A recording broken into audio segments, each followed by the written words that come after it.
Everyone, welcome in grade 7 in subject civics. In civics today we are going to see about equality in democracy.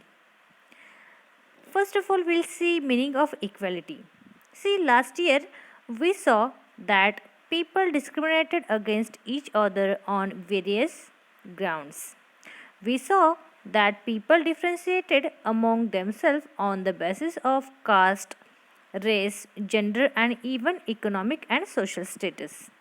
Many of these factors stem from stereotypes and basis and do not allow people to forget their differences and mingle with each other.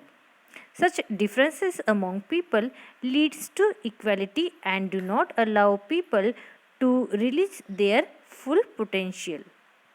Do you know what is inequality? Let's understand inequality through this example. Consider a typical situation in a family of four. The son is sent to the best English medium expensive school with wonderful facilities and infrastructure. The daughter is sent to an ordinary neighborhood school with basic facilities. Do you know why?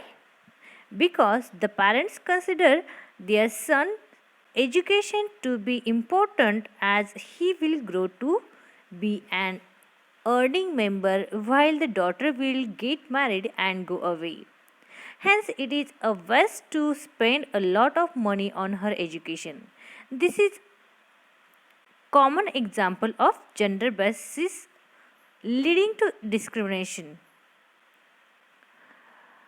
But this is not an isolated case. Such and many other instances of injustice and inequality exist in our society. Inequality is practiced in many subtle ways in the family, workplace, and in society at large and influence the way we think and live our everyday life. Now that you have an idea of what inequality is, let us try and understand the meaning of equality.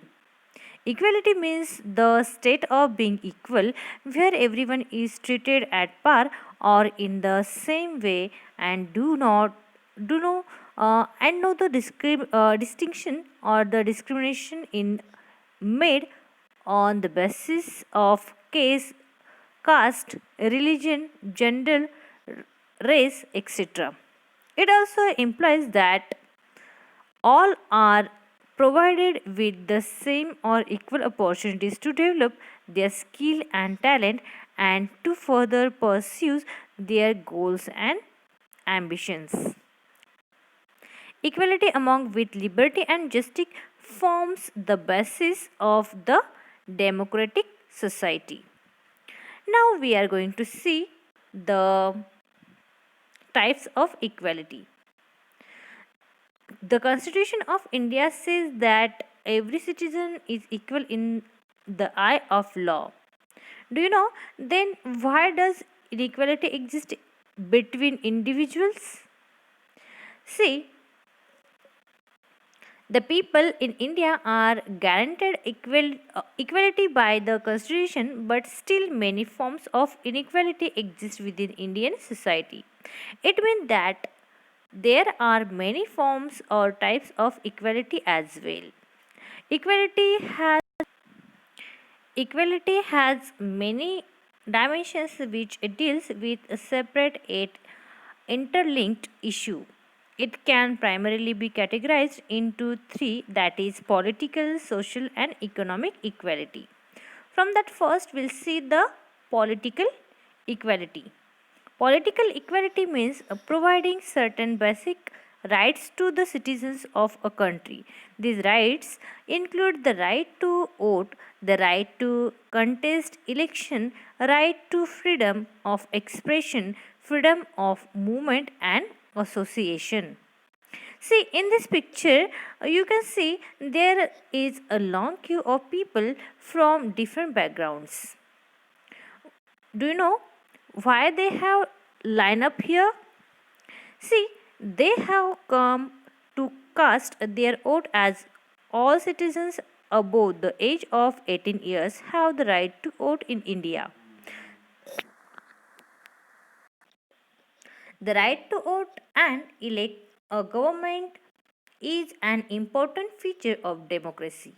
A democratically elected government guarantees and protects the fundamental rights of citizens, thus ensuring freedom, equality, and justice for all. Now we are going to see the next, that is a universal adult franchise.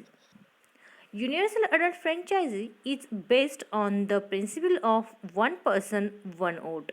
It is considered as one of the most important features of the Indian Constitution.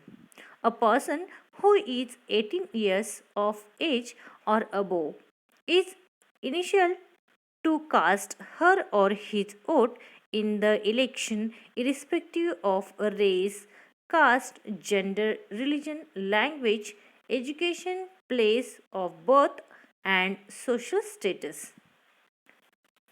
In this way, voting allows people to participate in the decision making process of the country and exercise their democratic rights to choose a government through election.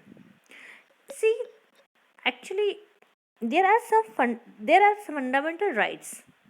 There are seven fundamental rights given to the citizen of India by the Constitution. These rights ensure that every individual leads a life of dignity.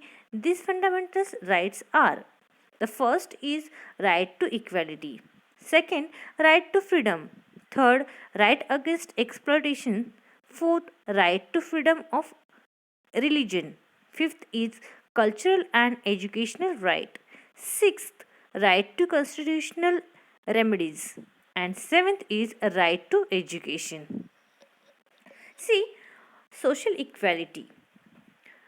Though every citizen of India has equal political rights, they experience many social differences, taboos, and bases which breed social equality. Do you know what is the social equality? Well, we might have political rights, but the complex soci- uh, societal norms of differentiate between individual and create social equality. Social equality is an important aspect of equality. A society which comprises individual communities from diverse linguistics, regional, and religional backgrounds. Inevitability creates differences that may lead to discrimination. Hence, social equality aims to achieve a state where everyone in the society receive equal treatment. It also aims at providing basic amenities like hygienic surroundings, clean water, proper housing, that is, to all citizens. Sometimes such social inequalities causes differences in the economic status of people. Social inequality creates basis, and such basis can deny opportunities of employment to many people, and this can lead to economic inequality. Do you know what is the economic inequality? Economic inequality means that every individual has an equal opportunity to earn a living irrespective of his or her social status. It also means that people who do not the same kind of work get equal wages. The government needs to provide for such opportunities where people get a job as per their qualification. In fact, to release the idea of economic equality, the government usually fix the minimum wages for workers and laborers from time to time. However, despite economic progress in the country, there exists a lot of disparity in the distribution of wealth and income. The divide between the rich and the poor has also increased over time. Now we are going to see the discrimination, the basis of caste. In practice of caste system in India is many centuries old. It is a traditional hierarchical system where a person's identity and social status was defined on the basis of the caste she or he was born into. It is often argued that the system was initially designed to put a distribution of work labor in place, but with the regular practice of the system, it becomes more rigid and inflexible, not allowing people to switch their caste based occupation and further discrimination against those who stood at the bottom of the pyramid. The hierarchical caste based system broadly categorized society into four categories, namely Brahmin, Kshatriya, Vaishya, or Shudra.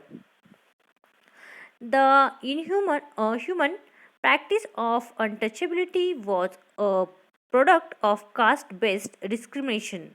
Those communities which traditionally fell under the category of Shudra were not allowed to enter temple, school, and other public places, and were debarred from facing water from the well, etc.